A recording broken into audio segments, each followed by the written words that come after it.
क्या खूब कहा है किसी ने, रिश्ते यदि थोड़ा झुककर संभलते हों तो कोई अजीब बात नहीं, सूरज भी तो ढल जाता है चांद के लिए।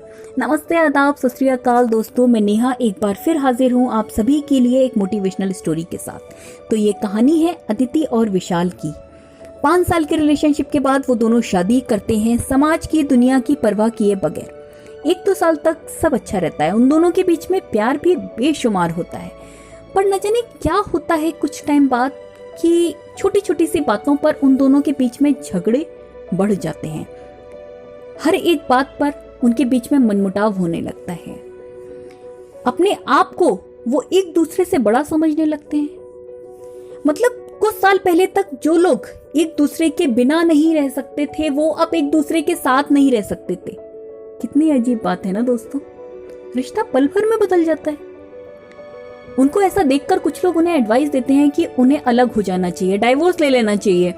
वो दोनों भी सोचते हैं कि शायद ऐसा ही कुछ अंत होना होगा हमारे रिश्ते का। ऐसा ही कुछ सोचकर अदिति कुछ दिन के लिए अपने पिता के घर चली जाती है। अब आता है अदिति के बर्थडे का दिन। विशाल ऐसा सोचता है कि क्यों ना एक बार अदिति से बात की जाए आज के दिन।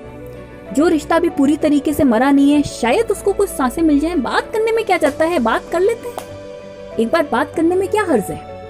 ऐसा ही कुछ सोच रहा होता है कि तभी अदिति का ड्राइवर विशाल के पास आता है और विशाल से आकर कहता है कि साहब, मैडम का एक्सीडेंट हो गया है और वो हॉस्पिटल में है। ऐसा सुनकर विशाल के तो पैरों से जैसे जमीन खिसक जाती है।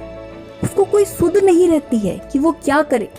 वो पागलों की तरह हॉस्पिटल की तरफ भागता है, भागता रहता है, भागता रहता है, भागता रहता है। उसके पैरों से खून निकल रहा होता है, उसको परवाह नहीं थी। वो रो रहा होता है, उसको परवाह नहीं थी। वो अदिति के साथ बिताए हर एक क्षण को याद कर रहा होता है और भगवान से प्रार्थना कर रहा होता है, भगवान प्लीज प्लीज मेरी अदिति को बचा लो। अगर अदिति को कुछ हो गया तो मैं भी जिंदा नहीं रह पाऊंगा, मेरा अस्तित्व भी खत्म हो जाएगा। अदिति को कुछ होना नहीं चाहिए, भगवान उसको प्लीज बचा लो। ऐसा ही कुछ सोचकर वो हॉस्पिटल पहुंचता है। हॉस्पिटल जाकर देखता है तो अदिति बेहोश होती है। बेहोशी की हालत में भी वो विशाल का नाम बुला रही होती है। उसको ज्यादा चोट तो नहीं आई होती है, लेकिन शॉक की वजह से वो बेहोश हो गई होती है। जब अदिति को होश आता है तो वो दौड़कर अदिति के पास जाता है और जाकर उसको गले लगा लेता है और रोने लगता है।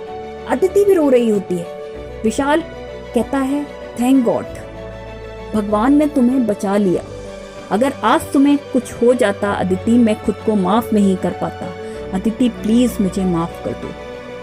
अदिति भी उससे माफी मांगती है और कहती है, विशाल काश मैं तुम्हें समझ पाती, काश मैं तुम्हारी छोटी छोटी सी बातों को इग्नोर कर पाती, तो आज ये रिश्ता इस नौबत पर आकर खड़ा नहीं होता। वो दोनों अपनी गलतियों को मानते हैं और उसे एक्सेप्ट करते हैं और ये सोचते हैं कि जो रिश्ता बेहतर हुआ करता था उसको वो और बेहतर बनाएंगे और आगे बढ़ते हैं। दोस्तों, उन्हें तो लाइफ ने एक चांस दे दिया। क्या हर किसी को लाइफ एक चांस देती है? नहीं, ऐसा नहीं होता। बहुत बार हम रिश्तों से ऊपर खुद को मानने लगते हैं। हमें लगता है कि हम ही सबसे ऊपर हैं और हमसे बड़ा कोई और नहीं। जब रिश्ता हमारे हाथ से निकल जाता है तब जाकर हमें एहसास होता है कि हमने क्या खो दिया। हम कितने अकेले हो गए हैं, कोई नहीं है हमारे आसपास।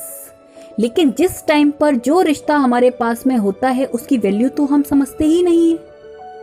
पता है दोस्तों, झुका हुआ पेड़ अक्सर तूफानों में नहीं गिरता और सीधा खड़ा हुआ पेड़ गिर जाता है। क्यों? क्योंकि झुके हुए पेड़ को तूफान के साथ रहना आता है। उसको तूफान की हर एक बात समझ में आती है, इसलिए वो कभी नहीं गिरता और खड़ा हुआ पेड़ अक्सर गिर जाता है। इसी तरीके से हम छोटी छोटी सी बातों को इग्नोर करके अपने रिश्ते को बचा सकते हैं, लेकिन हम नहीं बचाते। हम कोशिश भी नहीं करते, जबकि हमें कोशिश करनी चाहिए। और क्यों ना करें? जो रिश्ता हमारा है, सिर्फ हमारा, हम उसे क्यों ना बचाएं? अगर हम ऐसा नहीं करते हैं ना, तो हमारी जिंदगी में सिर्फ एक चीज रह जाती है, काश काश उस वक्त हम समझ पाते, काश उस वक्त हम उस रिश्ते को बचा लेते।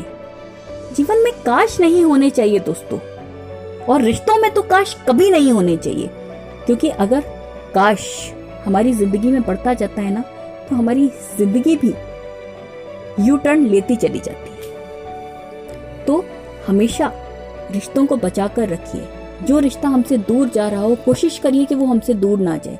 आपकी जिंदगी में भी कुछ ऐसे रिश्ते होंगे जो आपसे दूर जा रहे होंगे, तो उन्हें दूर मत जाने दीजिए। अगर वो एक बेहतर रिश्ता है, कुछ अच्छा समय आपने उनके साथ बिताया है, तो उन्हें रोक लीजिए। छोटे मोटे कॉम्प्रोमाइज से हम छोटे नहीं हो जाते हैं, तो हमें वो कर लेने चाहिए, क्योंकि रिश्ता ही सबसे पहले होता है हमारे लिए, बाकी सारी चीजें सब बाद में। इसीलिए कहते हैं कि अक्सर वही रिश्ते लाजवाब होते हैं जो एहसानों से नहीं, एहसासों से बने होते हैं। तो अपने हर रिश्ते को संभाल कर रखिए, अच्छे से रखिए। अगर आपको ये स्टोरी पसंद आई हो तो प्लीज़ उसे लाइक और सब्सक्राइब ज़रूर कीजिएगा और शेयर भी कीजिएगा, ताकि आगे के अपडेट में आप सभी को दिखती रहे। जय श्री